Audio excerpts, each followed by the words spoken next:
नमस्कार दोस्तों, मैं हूं आचार्य संजय शर्मा।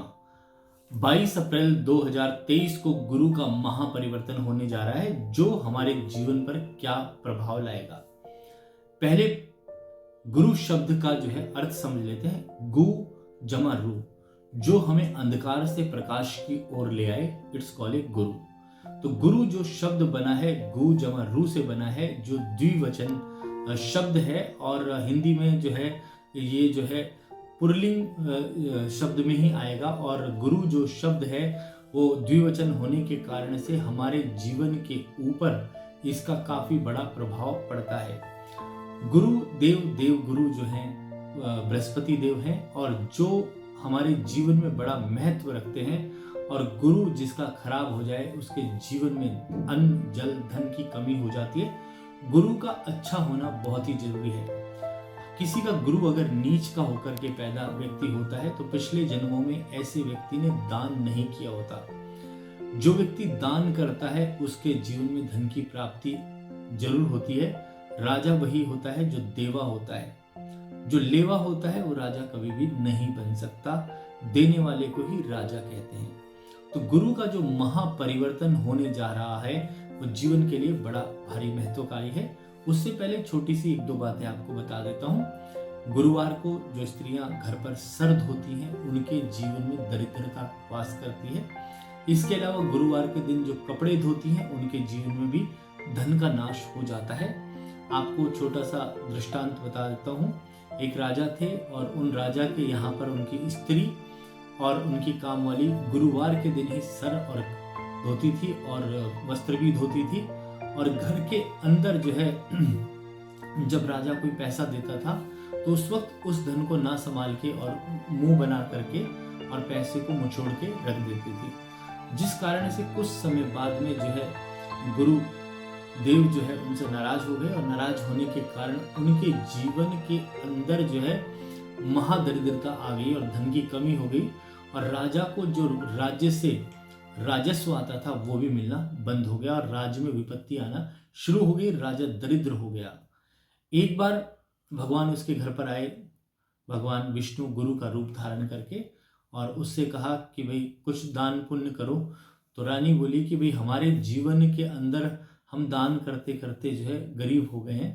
परंतु राजा ने कहा कि भगवान ने कहा कि तुमने कोई ऐसा अपराध किया है जिसके कारण तुम्हारे जीवन में दरिद्रता आई है। तो कहते हैं पहले एक साधु महात्मा आया था, उससे मैंने पूछा था कि हमारे जीवन में हम दान ही देते रहते हैं, क्या ऐसा उपाय करें जिससे हमारा दान देना बंद हो जाए। तो उन्होंने जो उपाय बताया था, वो उन्होंने कहा बृहस्पतिवार को सर धोना है, और बृहस्पतिवार के दिन ही कपड़े धोने हैं।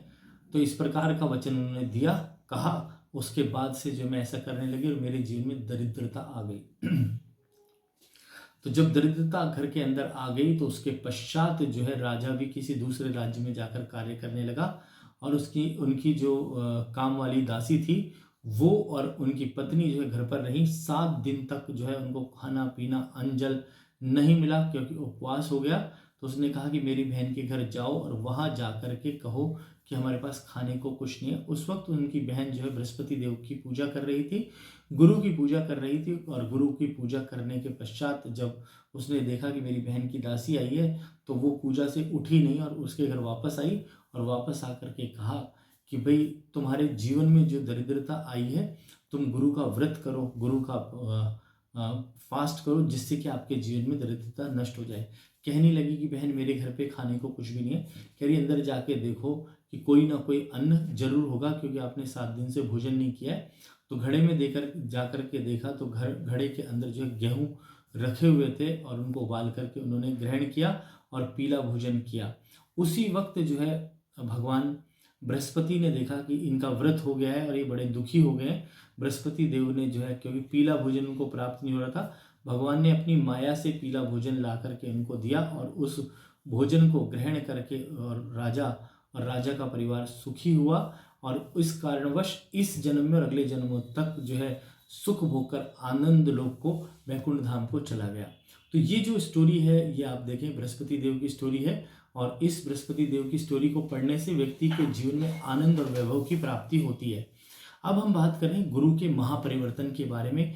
गुरु का अर्थ ही है जो अंधकार से प्रकाश की ओर ले आए, और अश्वनी नक्षत्र में गुरु का महापरिवर्तन होने जा रहा है, परंतु मेष राशि में ग्रहण लगा रहा है कि गुरु, सूर्य, राहु और बुध जो है आज एक साथ आ रहे हैं। गुरु इसके प्रभाव को नष्ट तो करेगा, परंतु जिनके गुरु लगन में आ जाएगा उनको धन, प्रतिष्ठा, मान की वृद्धि रहने वाली है। जिनकी वृष राशि है उनके खर्चे काफी ज्यादा बढ़ जाएंगे, ओवर एक्सपेंसेस हो जाएंगे। उनके जीवन में उनको दान पुण्य करने से ही धन की प्राप्ति होगी। जिनकी मिथुन राशि है उनके लिए धन, आनंद और खूब रहेगा, क्योंकि उनका 11वां बृहस्पति जिसका शुरू हो जाता है उसके जीवन में धन और आनंद की प्राप्ति होती है, वैभव की प्राप्ति होती है।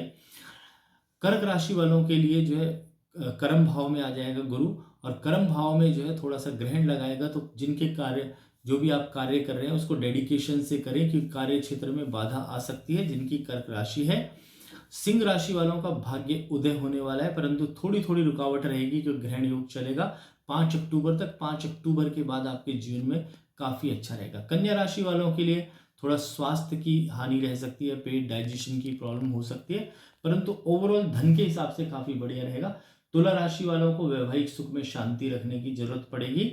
गुरु आपके लिए बड़ा ही शुभ रहने वाला है। धन, प्रतिष्ठा, मान तो देगा, परंतु गृहस्थी में संभल करके चलें। जिनकी वृश्चिक राशि है उनका गुरु छठे भाव में आ रहा है, तो हेल्थ का काफी ज्यादा ध्यान रखने की जरूरत है। पेट, डाइजेशन का थोड़ा सा ध्यान रखें। जिनकी धनु राशि है, धनु राशि के एक स्वामी गुरु ही है, और गुरु आपके भाव पंचम भाव में आ रहे हैं, तो आपको पढ़ाई, विद्या, बुद्धि, लर्निंग, कहते हैं कि लर्निंग मोर अर्निंग मोर, इस सिद्धांत पर चलना है। क्योंकि ज्यादा से ज्यादा पढ़ाई करें और ज्ञान अर्जित करें, जो आपके फ्यूचर में आपके ज्ञान को बढ़ाएगा।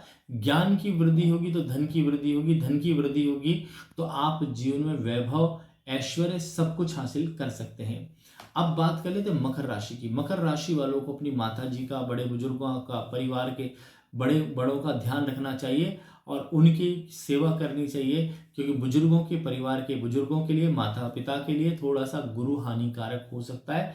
तो उनकी सेवा कर लें, जिससे कि आपके जीवन में पुण्य की प्राप्ति हो जाए। और थोड़ा सा दान अवश्य करें। गाय को रोटी अवश्य दें, जितने साल के आप हैं उतनी रोटी लेकर के, और शहद लगाकर गऊ को दें, गऊ को चारा दें, ब्राह्मण को भोजन कराएं। किसी भी गरीब को भूखा ना सोने दें। जो भी आपके अड़ोस पड़ोस में कोई भी गरीब हो उसको खाना और अन्न जल की व्यवस्था कराएं, क्योंकि राजा वही है जो दूसरों को देता है, मैंने आपको पहले बताया। तो अगर आप चाहते हैं कि आपके जीवन में धन, ऐश्वर्य, वैभव सब कुछ प्राप्त हो, तो आप दान अवश्य करें।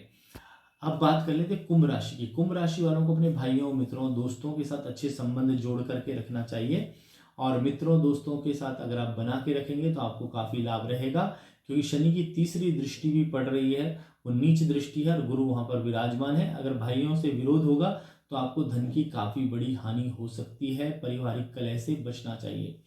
अब बात कर लेते हैं मीन राशि की। मीन राशि के जो काफी दिनों से परेशान चल रहे थे लोग, क्योंकि जन्मांग में गुरु था, पैसे की हानि, धन की हानि काफी ज्यादा हो रही थी, परंतु अब मीन राशि के धन भाव में बृहस्पति देव विराजमान हो गए, जिस कारण से धन, संपत्ति, वैभव, ऐश्वर्य प्राप्त होगा।